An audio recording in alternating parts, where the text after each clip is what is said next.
So what we're doing today is we're doing low and slow cook, well, low and slow smoke with this.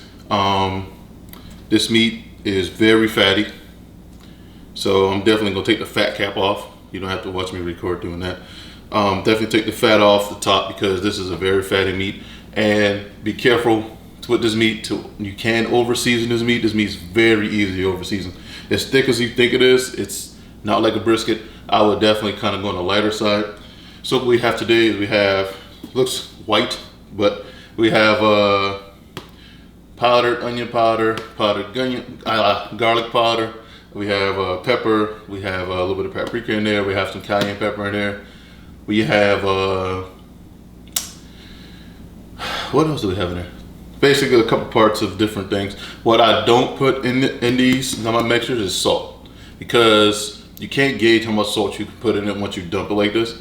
So I kind of put my salt on separately at first, so I don't over salt, because I'm very sensitive to salt, so I can taste salt like that. So normally I probably salt my food beforehand and just let it sit for a little while, let the meat get, start sweating. Then I apply my rub, so to speak. I just made this real fast. So it's kind of odd color because of the powder, but it is what it is. What we're gonna do, we have our spritzer, which is old. Our spritzer is this is literally just apple cider vinegar I'm using. I don't try to mix too much with it. I like the apple cider vinegar with the acidity and just kind of that cuts through the meat. We have our probes today from Chef IQ. We got 2 probes because we have 2 sides of meat. So my plan today is to show you guys what you get a better cook with, being butcher paper or in aluminum foil. A lot of people aren't used to butcher paper. Butcher paper just came along the scenes a couple years ago. It's all popular and stuff like that. So I think it's like a Texas thing. But there's nothing wrong with putting in aluminum foil either. So I'm gonna do both. We'll see which one tastes the best. I mean, the meat's gonna taste good regardless, but which one's gonna be the most moist, most tender, whatever, all that jazz. So without further ado, let me cut through this meat. Let's get some fat off and get this thing seasoned.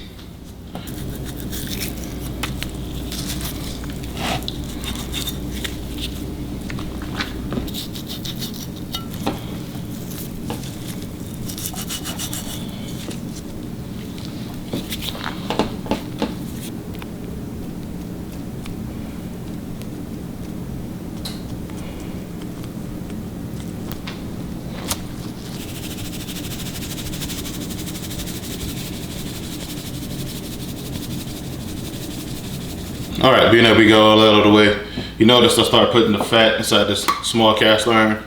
This is also going on the grill as well, so we can melt down the tallow, beef tallow. And what I'm gonna do in the middle of the cook, I'm gonna pour it on top of it once it reaches its temp, once it gets it nice and moist, This is probably the best I'm gonna do without tearing into the meat. What I'm gonna do now is I'm gonna actually add salt. I'm not doing a binder today, guys. But I'm not doing a binder because I've noticed that for me that it feels tacky, and it kind of the seasoning might sit on top of the meat. It may be me, I'm putting too much mustard on it, too much binder or whatever.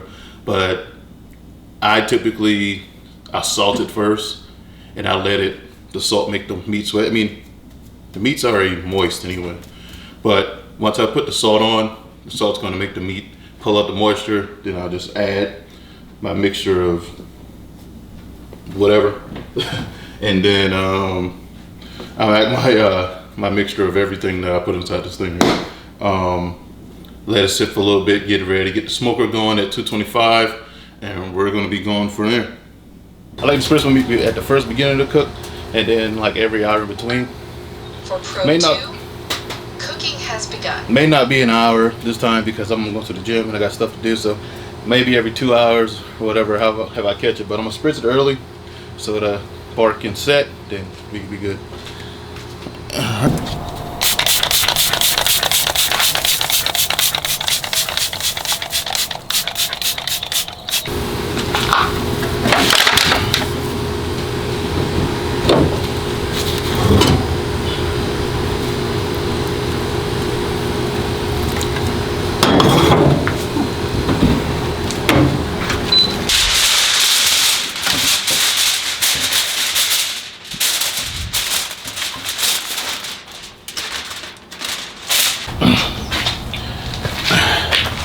So the temp on the most fattiest one got up kind of higher, so I decided to go ahead and wrap that inside the aluminum foil.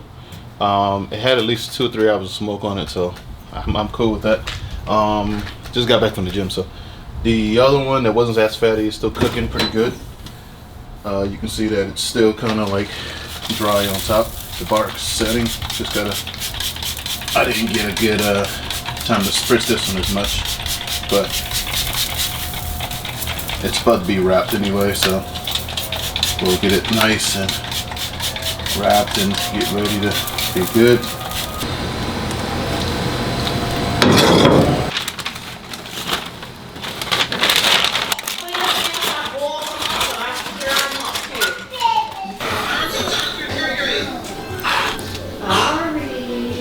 So that cook took a lot longer than I expected. As you can tell, as you can see, I got the quote-unquote liquid gold beef tallow that I pulled back from all the fat that I rendered. This is how the fat looks after you render it. Nice. All right, so what I noticed between the two cooks, actually what you realize is these aren't the same cut of meat. They are the same cut of meat, but they're not coming from the same, if you know what I mean. You can't treat these the same. The fatty one actually cooked a lot sooner than the more leaner one, which is weird because I would think the fat would keep it cold, but I guess not. So the fatty one cooked about 2 hours earlier, faster than this, and this was the one that was wrapped. This is the one I put the fatty one inside aluminum foil. I can't get the same full shape because I'm not playing in the same field with both pieces of meat. Now I was very surprised at how good the fatty one actually came out. I let it rest. Actually let this one rest for almost an hour and a half. It's almost 9 o'clock now. I've been this thing has been cooking since 11, so this one right here actually rested for 30 minutes. Hey, don't shoot the messenger, man. But from the fatty one, this is what we got. Looks pretty good on the inside. It's very fatty, very fatty. So we're gonna cut into. But actually you can see the bark is actually a little different on both. So the bark is actually set in pretty good on the one we actually put butcher paper on. And it's kind of loose. It's more loose than actually the one on the aluminum foil. But you know, aluminum foil basically boils it. So it's kind of steamed a little bit. It's not bad. I don't hate it. But crust, baby crust. Let's get a good old cut in here down the middle. Woo, look at that steam.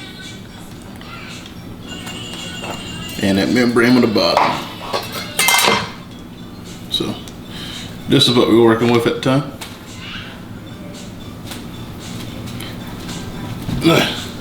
Nice solid piece of meat.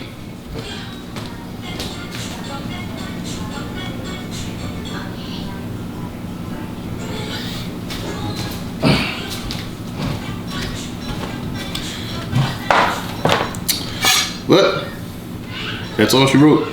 Everything's good. Can't complain. Let me get a little taste. Little taste.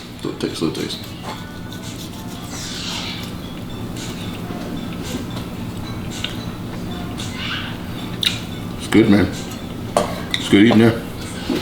But first time doing a little tutorial like this because a couple people asked me about it, and I'm trying to explain it how to cook it. So here it is.